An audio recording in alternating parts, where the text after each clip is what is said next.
Halo Kultivator Junior, selamat datang di dunia novel.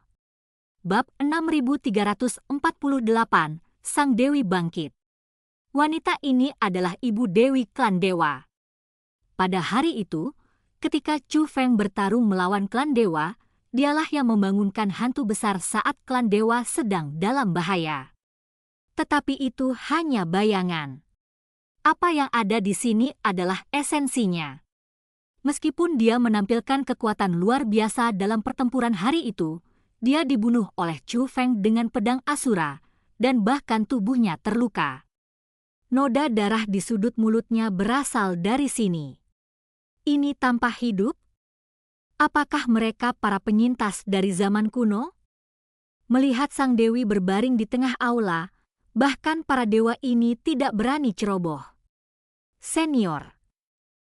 Para anggota klan abadi keluarga Ye menatap lelaki tua botak itu. Rasa gembira di mata mereka telah hilang, digantikan oleh rasa gugup, dan mereka bahkan berbicara secara rahasia. Mereka tidak bodoh.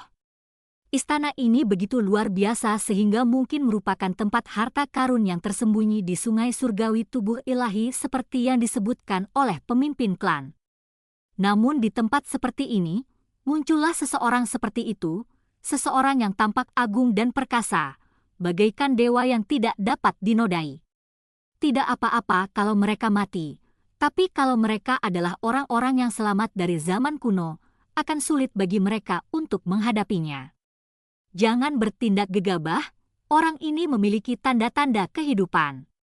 Orang tua botak itu memperingatkan secara diam-diam, dan semua orang menjadi semakin panik, bahkan tidak berani bernapas. Orang tua botak itu memegang kompas di tangannya, dan kompas itu menunjuk ke benda perunggu di tubuh Bunda Dewi. Itu sebenarnya sebuah pintu, dan harta karunnya berada tepat di bawah pintu itu. Jika kau ingin menemukan harta karun itu, kau harus mengganggu wanita yang sedang tidur. Orang tua botak itu tampak kesulitan, tetapi akhirnya dia menggertakkan giginya dan diam-diam memberi perintah. Tempat ini tidak terduga. Mari kita kembali dan beritahu pemimpin klan terlebih dahulu. Ketika hal ini dikatakan, bukan saja tak seorang pun berkeberatan, tetapi semua orang menghela napas lega. Begitu mereka melangkah masuk ke sini, mereka merasa bahwa tempat ini tidak sederhana. Saat mereka melihat sang dewi, reaksi pertama mereka adalah bahwa dia adalah orang penting yang tidak boleh mereka ganggu. Mundur sekarang adalah apa yang mereka inginkan.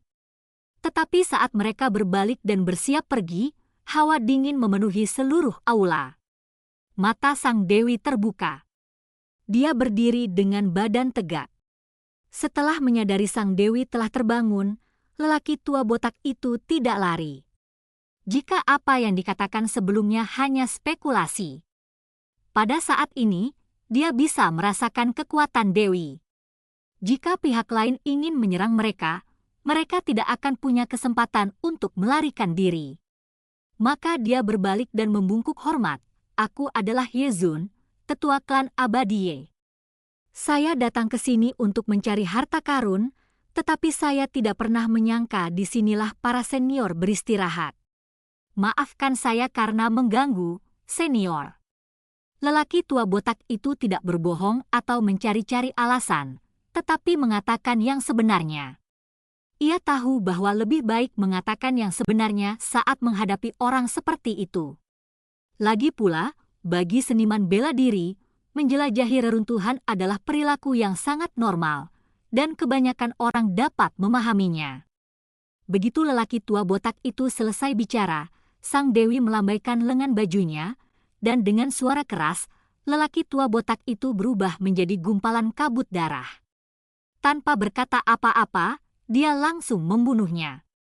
Melihat kejadian itu, seluruh tetua keluarga Ye ketakutan dan menjadi pucat.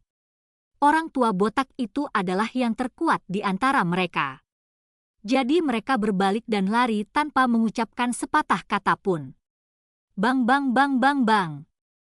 Suara teredam terdengar pada saat yang sama, disertai dengan menghilangnya kabut darah, dan semua orang kuat dari klan abadi keluarganya berubah menjadi kabut darah. Sebelum meninggal, dia bahkan tidak berteriak sedikit pun. Dewi ini dibangunkan oleh sekelompok serangga bau.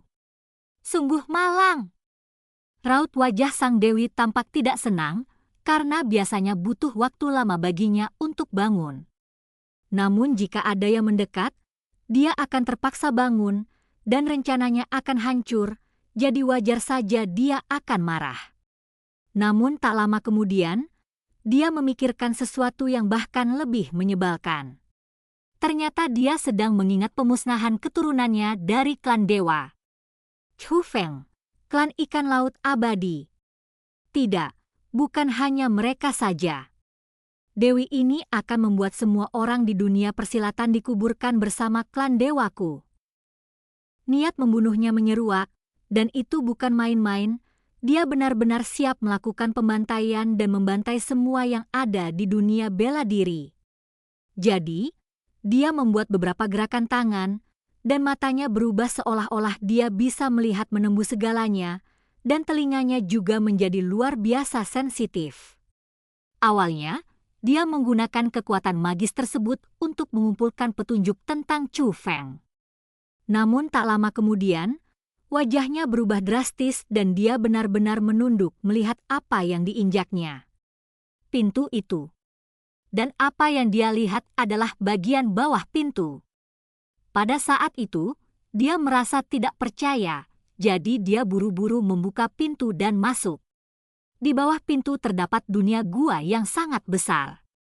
Dunia gua ini awalnya diubah dari harta karun, sehingga memiliki sifat yang tidak mungkin dimata-matai dan tidak mungkin ditembus. Namun karena alasan yang tidak diketahui, sebuah pintu masuk gua muncul di arah tertentu dari dunia gua ini. Setelah melirik ke arah pintu masuk gua, sang dewi memandang ke arah tengah gua. Ada sebuah gunung yang tersusun dari batu-batu yang tak terhitung jumlahnya, yang memancarkan cahaya keemasan redup. Batu itu tidak hanya memiliki efek penyembuhan yang kuat, tetapi juga dapat digunakan untuk kultivasi. Seiring berjalannya waktu, kekuatan batu-batu ini semakin menipis dan tidak mudah untuk mempraktikannya. Tetapi saat ini, di sudut batu-batu itu, ada seseorang yang duduk bersila, memurnikan batu-batu itu. Itu seorang wanita tua. Jika Chu Feng melihat orang ini, dia pasti akan sangat gembira. Karena orang ini adalah nenek Chu Feng. Benarkah ada kutu busuk di sini? Sang dewi membenarkan semuanya, dan keterkejutan di matanya menghilang. Ia tidak mengajukan pertanyaan apapun, juga tidak marah.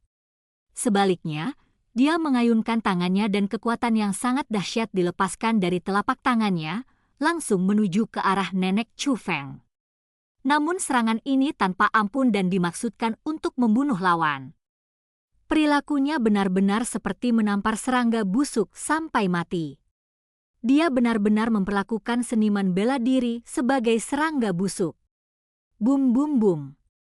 Serangan itu langsung mengenai sasaran, dan bahkan bebatuan di bawahnya hancur berkeping-keping.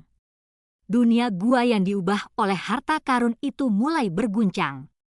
Tetapi wajah sang dewi berubah drastis, dan dia bahkan lebih terkejut daripada saat dia pertama kali menyadari ada seseorang di sini. Ia terkejut ketika mendapati bahwa kendati pukulannya begitu kuat, wanita tua itu tidak terluka sama sekali. Itu adalah api, bola api yang dilepaskan dari tubuhnya, yang tidak membakar pakaian atau rambutnya, tetapi memblokir pukulan yang merusak dari Ibu Dewi. "Siapa kamu?" Sang Dewi bertanya, dan akhirnya ia menyadari bahwa lubang di sini bukan disebabkan oleh harta karun yang rusak selama bertahun-tahun, tetapi kemungkinan besar dilakukan oleh wanita tua itu sendiri. Tidak, bukan mungkin, tetapi pasti. Fakta bahwa lawan memblokir seranganku menunjukkan betapa mengerikan kekuatannya. Pada saat ini, nenek Chu Feng akhirnya membuka matanya dan menatap Sang Dewi. Sang Dewi memandang ke bawah dari atas, berdiri tinggi di langit, jubah agungnya berkibar tertiup angin. Nenek Chu Feng duduk bersila di tanah. Meskipun pakaiannya bersih, pakaiannya sangat sederhana. Postur, penampilan, posisi. Keduanya saling memandang, bagaikan dewa dan manusia yang saling memandang. Tetapi kenyataannya, ekspresi di mata mereka sama sekali tidak sesuai dengan gambarnya. Tatapan mata Nenek Chu Feng acuh tak acuh dan tenang, dia sama sekali tidak menganggap serius orang lain. Sebaliknya, Dewi Agung dan Perkasa itu memiliki sedikit kepanikan di matanya. "Siapa kamu?" Sang Dewi berbicara lagi, dia benar-benar ingin mengetahui identitas orang itu. Pada saat ini, Nenek Chu Feng tiba-tiba mengangkat tangannya dan melambaikan lengan bajunya. Dengan suara keras, gelombang api yang besar langsung menelan seluruh dunia gua. Api berkobar besar, dan dinding gua tempat harta karun itu berubah berderak karena terbakar. Kecuali puing-puing yang memancarkan cahaya dan dapat digunakan untuk kultivasi, semuanya terbakar menjadi abu. Ini juga termasuk sang dewi yang baru saja bangun. Dan cerita pun berakhir, sampai jumpa di cerita berikutnya di dunia novel.